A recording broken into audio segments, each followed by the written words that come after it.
It takes an average of approximately 10 years from symptom onset for people living with narcolepsy to receive a diagnosis, with more than 50% of people living with narcolepsy initially receiving a misdiagnosis.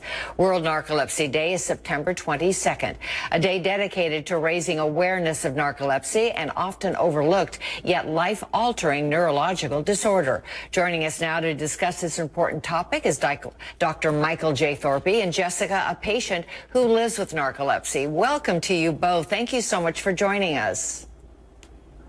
Thank you for having us.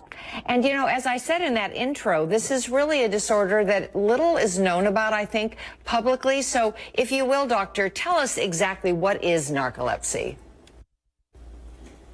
Right. Well, narcolepsy is a chronic, debilitating neurological disorder that has two main symptoms.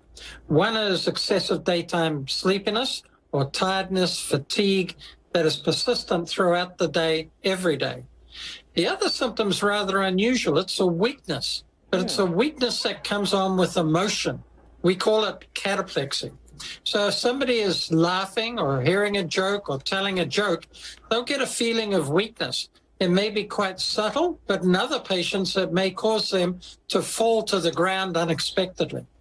In addition to this, there are abnormal features of dreaming sleep that occur in patients with narcolepsy, so that when they awaken in the morning, they can have episodes where their body is paralyzed due to the loss of muscle tone that occurs with dreaming sleep, even though they're awake.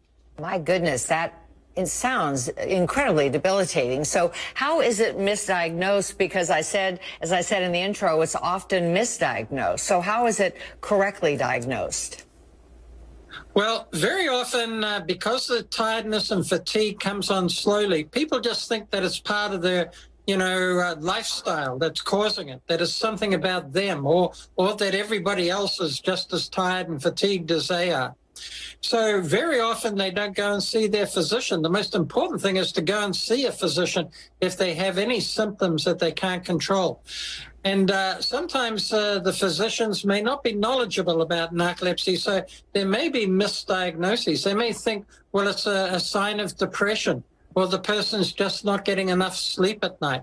In children, they may misdiagnose it as attention deficit hyperactivity disorder. So there are many misdiagnoses. That's so unfortunate. Well, Jessica, let's bring you in and tell us how you really have been impacted with narcolepsy, how it's affected your life.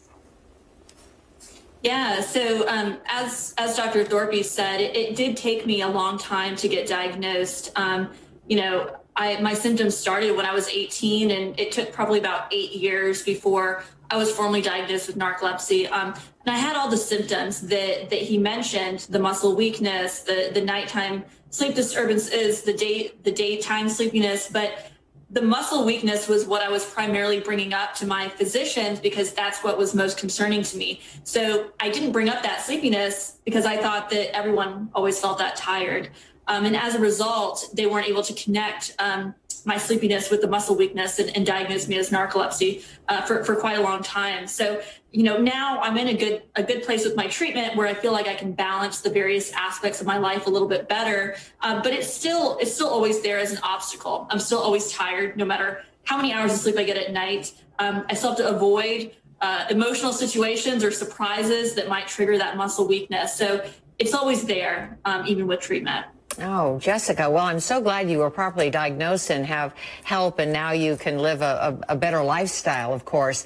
And doctor, I'm curious, because Jessica said she was 18 when she first started seeking medical help. Is it something that is late onset with people, or could it, as you said earlier, children can be diagnosed with it as well? Is there an age? Well, narcolepsy can occur at any age, from infancy through to old age. But the median age is 16 years, which means that half of the patients develop symptoms before the age of 16. But for most people with narcolepsy, they don't get a diagnosis until they become adults. So that's why it's so important that people understand that narcolepsy can be diagnosed and can be effectively treated. We have much better treatments for it now.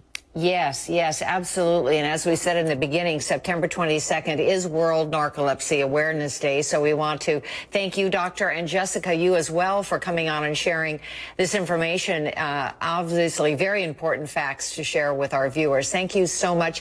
Where can our viewers go for more information?